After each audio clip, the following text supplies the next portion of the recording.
Bonsoir Thomas Piketty. Bonsoir. Merci d'être l'invité de BFM TV, l'économiste, auteur du Capital au XXIe siècle, Capital du XXIe siècle aux éditions du Seuil, sommet extraordinaire ce soir. En ce moment même, François Hollande, Angela Merkel et Alexis Tsipras sont réunis avec Jean-Claude Juncker d'abord, et puis ensuite ils vont dîner tous ensemble, les 19 membres de l'Eurozone, pour essayer de sortir un petit peu de la situation. Vous êtes résolument opposé à la sortie de la Grèce de la zone euro, mais avec ce non au référendum, est-ce que c'est pas ça le message des Grecs, c'est on veut sortir? Non, pas du tout. Je crois que tous les partis grecs se sont clairement prononcés pour le maintien dans la zone euro. Je crois qu'il est vraiment temps aujourd'hui que les pays européens acceptent de discuter sérieusement de ce qui est demandé aux Grecs en termes d'excédent primaire. Je crois qu'il faut bien rappeler, il faut rappeler que depuis 2014, les Grecs sont en situation d'excédent primaire sur le plan budgétaire. Ce qui veut dire quoi? Ce qui veut dire qu'ils payent plus d'impôts, un tout petit peu plus que ce qu'ils reçoivent en dépenses publiques. Mais c'est déjà en dépenses publiques, ça veut dire en services publics, ça veut dire en fonctionnaires, en retraite, tout compris, ils payent un peu plus d'impôts que ce qu'ils reçoivent en dépenses publiques. Donc ça, c'est un excédent primaire. Mais ils ont la dette. Ce qui n'était pas le cas du tout en 2009, où ils avaient 12% du PIB en déficit. Donc en 5 ans, c'est très important, parce qu'on n'a jamais vu un pays en temps de paix qui réalise un ajustement budgétaire de 12% du PIB, avec au passage une économie qui s'effondre de 25%, c'est-à-dire que le niveau d'activité économique, le niveau de PIB aujourd'hui en Grèce est 25% plus faible qu'il y a 5 ans. Donc que faut-il faire maintenant? Je pense que la solution raisonnable, c'est de dire à la Grèce, écoutez, vous vous maintenez à un léger excédent primaire, et on en reparlera quand au moins vous aurez retrouvé votre niveau d'activité économique d'avant la crise. Le problème, c'est que ce n'est pas du tout ce que disent les Européens. Attendez. Donc que disent les Européens? Les Européens, ils disent, alors vous allez maintenant monter votre excédent primaire de 1% du PIB en 2015, 2% du PIB en 2016, 3% du PIB en 2017, 4% du PIB en 2018, et vous allez continuer comme ça pendant 40 ans. Tout le monde sait que ça ne se produira pas. Mais ce que vous êtes en train les de dire, Européens refusent d'en parler. Thomas Piketty, vous êtes en train de nous expliquer que depuis 5 ans, les politiques de la Troïka ont finalement porté leurs fruits puisqu'ils sont arrivés à 1% d'excédent primaire et donc à cet équilibre.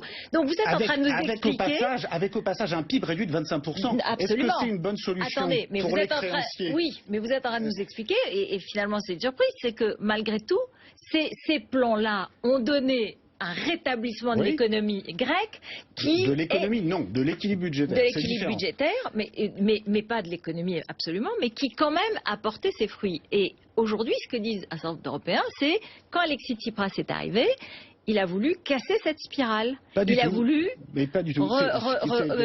réembaucher les fonctionnaires, redépenser de l'argent de l'État, ressortir l'argent de l'État. Vous n'avez pas bien suivi les choses, c'est dommage parce que ce sont des choses importantes. Alors, que s'est-il passé? Les Européens en 2012 avaient dit à la Grèce, quand vous arriverez dans une situation d'excédent primaire, on rediscutera de l'objectif à long terme de remboursement.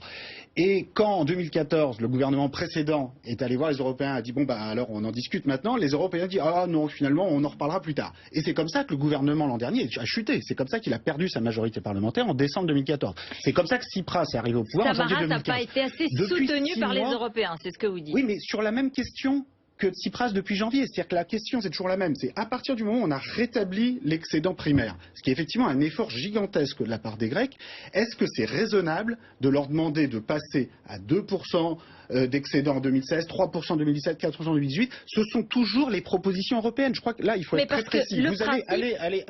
Vous allez sur le site de la Commission.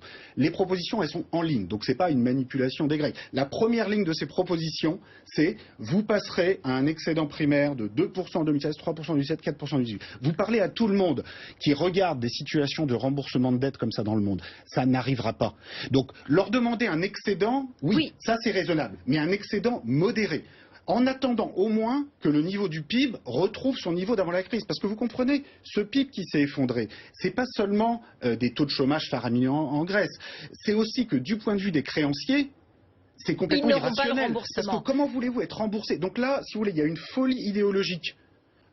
À Berlin notamment, mais à Paris aussi, de gens qui s'imaginent que voilà, la Grèce paiera. Moi, vous savez, ça me fait penser à ceux qui disaient l'Allemagne paiera dans les années 20. Sauf qu'heureusement, dans les années 50, on a été beaucoup plus malin. Et on a annulé la dette allemande. L'Allemagne est le pays par excellence, avec la France d'ailleurs, après la Seconde Guerre mondiale, qui n'a jamais remboursé sa dette publique parce qu'on a fait le choix d'investir dans l'avenir. Et aujourd'hui, on dit aux jeunes générations de Grecs, vous allez repayer des excédents budgétaires énormes pendant les 40 prochaines années. Cela n'a aucun sens. Thomas Piketty, le raisonnement des Européens, c'était aussi éventuellement on va rediscuter de cette dette, on va essayer de vous laisser vous rétablir, mais en tout cas, ce qu'on ne veut pas, c'est qu'il y en ait une nouvelle après. C'est que vous continuiez à la creuser. C'est pour ça qu'il faut être en excédent. Oui, une fois que vous êtes en excédent, vous ne creusez pas de nouvelles dettes. Sauf que la politique de Tsipras, telle qu'elle a été appliquée quand il est arrivé, son programme avant de son arrivée, avait l'air, semblait, en tout cas, creuser une nouvelle dette. Alors là, je peux vous dire, si les Européens proposent demain matin de se stabiliser à 1% du PIB d'excédent primaire, Tsipras signe immédiatement. Il n'y a plus aucune discussion. Le problème, c'est que les Européens, en 6 mois, non seulement ne sont pas arrivés là, mais n'ont rien changé à l'objectif de 4% du PIB d'excédent primaire. Regardez les chiffres, c'est très important. C'est-à-dire que les Européens ont vaguement discuté sur le chemin d'ajustement entre 2015, 2016, 2017, mais l'objectif à l'horizon 2017-2018, ça reste depuis le début 4% du PIB d'excédent primaire, ce qui n'est pas raisonnable. Il suffit que vous baissiez cette cible et que vous la mettiez à 2% du PIB. À mon avis, 1% du PIB comme excédent, ça suffit largement et il y a un accord immédiatement. Donc je crois que là, il faut arrêter d'être imprécis, il faut regarder ça précisément parce que c'est un sujet qui nous concerne tous. Ceux qui pensent qu'en expulsant un pays de cette façon-là, on va réussir à apporter de la stabilité, à discipliner la zone euro, sont des apprentis sorciers extrêmement dangereux. Les Français aujourd'hui disent qu'ils veulent absolument garder la Grèce dans la zone euro et qu'ils essayent de faire des efforts là-dessus. Vous avez dénoncé, entre guillemets, le nationalisme allemand, la manière de l'Allemagne, en tout cas, d'essayer de défendre ses créances. Mais on va écouter Gaëtan Mélin, elle est à Bruxelles. Et à Bruxelles, ils sont 18 autres pays qui, alors il y a la France, il y a l'Allemagne, mais il y a aussi l'Espagne, l'Italie, le Portugal, et puis les pays baltes, et puis des pays de l'Est, et puis d'autres pays, les pays du Nord.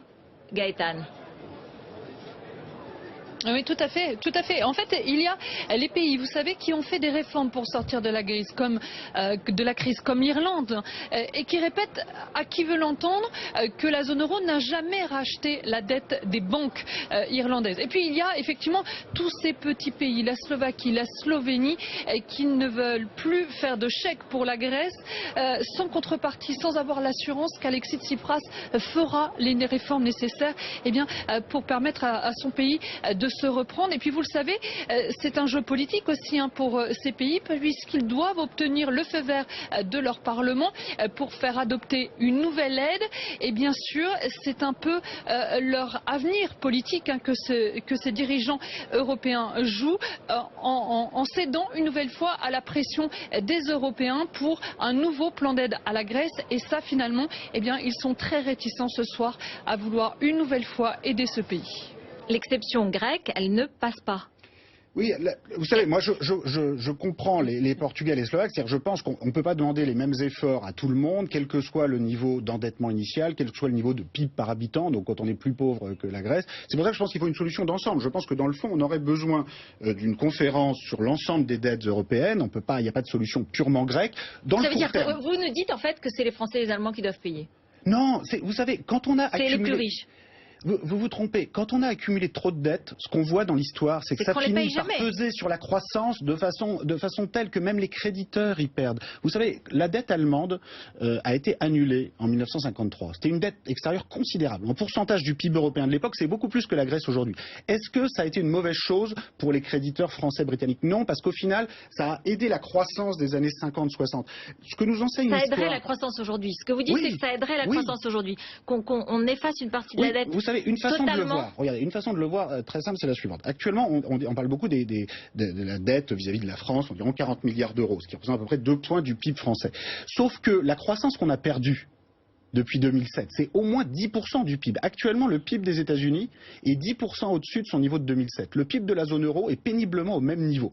Pourquoi a-t-on transformé une crise qui au départ venait du secteur financier privé américain en une crise européenne des dettes publiques de défiance? Si on avait 10% de PIB de plus aujourd'hui, ce serait 5 fois plus que la dette grecque, à supposer qu'on l'annule à 100%. Il ne s'agit pas de l'annuler à 100%. Donc, vous voyez bien que la perte de croissance, pour finir, pèse beaucoup plus lourd. Donc quand on dit 700 euros par Français, oui d'accord, mais la perte de croissance, c'est 3000 euros par Français depuis 10 ans. Donc, si vous voulez, à force de tous comme ça se montrer du doigt les uns les autres, les Portugais contre les Grecs, les Allemands contre les Grecs, les Français contre les Allemands, la vérité c'est que collectivement dans la zone euro, on a très mal réussi la sortie de la crise. Et donc, il est temps, plutôt que de rajouter de l'austérité par-dessus l'austérité, je pense qu'un principe très simple, c'est de dire, tant que, là aujourd'hui, il faut des politiques pour relever le niveau d'activité économique en Grèce. Et ça, on peut discuter avec les Grecs de quelles politiques sont les meilleures. Mais restons-en là un instant. Restons là là-dessus. Attendez, juste la condition est très importante. Tant qu'on n'a pas retrouvé le niveau d'activité économique de PIB de 2007-2008, on ne peut pas demander plus à la Grèce qu'un léger excédent primaire. Il faut demander un excédent primaire, mais pas le gigantesque excédent primaire que les Européens continuent de demander. Mais il y a une sorte d'incrédulité de la part des partenaires, des créanciers comme on les appelle, parce que depuis 5 mois, Alexis Tsipras n'a pas donné suffisamment de preuves de sa bonne volonté pour réformer l'État grec. Et quel État grec? Beaucoup disent que l'État grec n'existe pas vraiment, n'a jamais vraiment existé. Sur le crédit militaire, il n'a pas fait d'effort sur le budget militaire. Il est toujours à un niveau extrêmement élevé, alors que ça pouvait être un signal fort. Par rapport au gouvernement précédent, je ne crois pas que ce soit vraiment pire. Je pense qu'il y a quand même une volonté. Ah non, mais bien sûr, il n'est pas pire, mais c'est un homme de gauche qui arrive et qui aurait pu en faire un symbole. Il s'est allié avec une partie de la droite souverainiste qui garde. Il y a une volonté de s'attaquer aux oligarques et aux armateurs grecs qui est beaucoup plus forte que le gouvernement Samaras précédent. Maintenant, il faut aussi l'aider à ça, parce que vous savez, il y a une certaine hypocrisie sur ces questions. C'est que les banques allemandes et françaises ou parfois britanniques sont très contentes de recevoir les fonds des armateurs grecs ou de riches grecs et après vont bien se garder d'aller transmettre l'information à l'administration fiscale grecque. Vous savez, on vit dans un monde. L'administration fiscale grecque, est-ce qu'elle est aujourd'hui assez opérationnelle? Est-ce qu'il ne faudrait pas la revoir et la reprendre? Évidemment, il faut la reprendre, évidemment. Simplement, ce qu'on peut dire, c'est qu'elle a été capable. Ce sont des gages qui n'ont pas été donnés, donc il y a une incrédulité. Regardons les faits sur les 5 dernières années. Il y a eu un ajustement budgétaire de 12 points de PIB. C'est-à-dire que l'administration fiscale grecque, l'État grec, quels que soient ses immenses défauts, il a réussi à prélever 12 points de PIB en plus, enfin moins les dépenses qu'il a diminuées. Donc l'ajustement budgétaire qui a été fait par la Grèce est le plus élevé, non seulement de tous les pays européens. Oui, mais donc si l'État était dysfonctionnel, comment on aurait fait cet ajustement de 12 points de PIB? Je crois qu'à un moment, il faut regarder les faits. Parce qu'il était sous pression. Et là, tout d'un coup, il demande à relâcher la pression.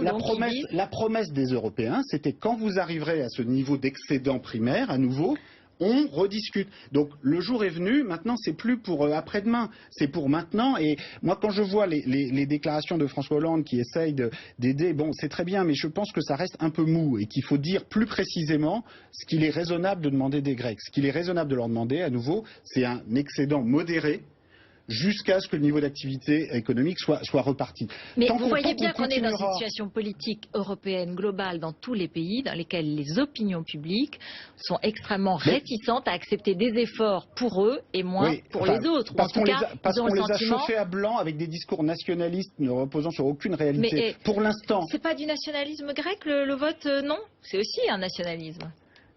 Oui, je crois pas principalement. Je crois que surtout il y a quand même un niveau. Vous savez, quand vous avez 40% de taux de chômage chez les jeunes, qu'on vous dit tiens si on vous remettait une couche d'austérité, que les gens votent non. Vous avez 85% des jeunes de 18 à 25 ans qui votent non. Est-ce que c'est parce qu'ils sont animés de nationalisme, vous croyez? Moi, je pense pas.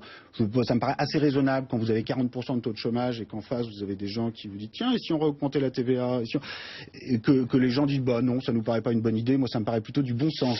Vous savez, même le FMI, dans un rare moment de clairvoyance, il en a pas beaucoup ces temps-ci, avait reconnu qu'ils avaient sous-estimé l'impact récessif de leurs mesures. Donc, je pense qu'à un moment, il faut reconnaître la part de responsabilité de chacun. Les gouvernements grecs, avant 2009, ont d'énormes responsabilités, ont manipulé leurs comptes. Mais les gouvernements européens et le FMI, depuis 2010, ont aussi une forte part de responsabilité. Parce que quand on réduit le niveau d'activité du pays d'un quart, à nouveau, même du point de vue des créanciers... Demain en Alexis Tsipras et son équipe pour mettre en œuvre des réformes si jamais un accord se dessinait? Je pense que par rapport à tous les partis qui se sont succédés au pouvoir en Grèce, ce nouveau parti, bon, on peut lui reprocher d'être inexpérimenté, c'est vrai, mais je pense qu'en même temps, l'intérêt quand même d'être un nouveau parti, c'est qu'il peut plus facilement remettre en cause des privilèges fiscaux, des habitudes, un clientélisme auquel les deux autres partis au pouvoir, ne l'oubliez pas. Donc, ce qui n'a pas encore été fait. Mais attendez, là il y a eu 6 mois d'incertitude dans lesquels il est tout à fait possible que le léger excédent primaire, avec toute cette incertitude sur l'économie grecque et la façon dont on asphyxie aujourd'hui les banques grecques, on l'ait déjà perdu. Et donc, essayons simplement d'y revenir, de se maintenir à ce léger excédent primaire. Vous savez, quand on aura chassé la gauche de la gauche du pouvoir et qu'on se retrouvera avec la droite de la droite en Grèce ou en France d'ailleurs à la fin de l'année, on se rendra compte que la gauche de la gauche, elle est peut-être pas parfaite, mais au moins elle est internationaliste et elle est prête si on s'appuie sur elle, à trouver des solutions coopératives. Donc arrêtons les apprentis sorciers qui veulent comme ça expulser un pays, expulser de l'Europe un gouvernement qui veut y rester et trouvons une solution maintenant. Merci beaucoup Thomas Piketty. Merci d'être venu sur le plateau de BFM TV. Restez avec nous. Tout de suite, c'est le 20h politique d'Alain Marchal.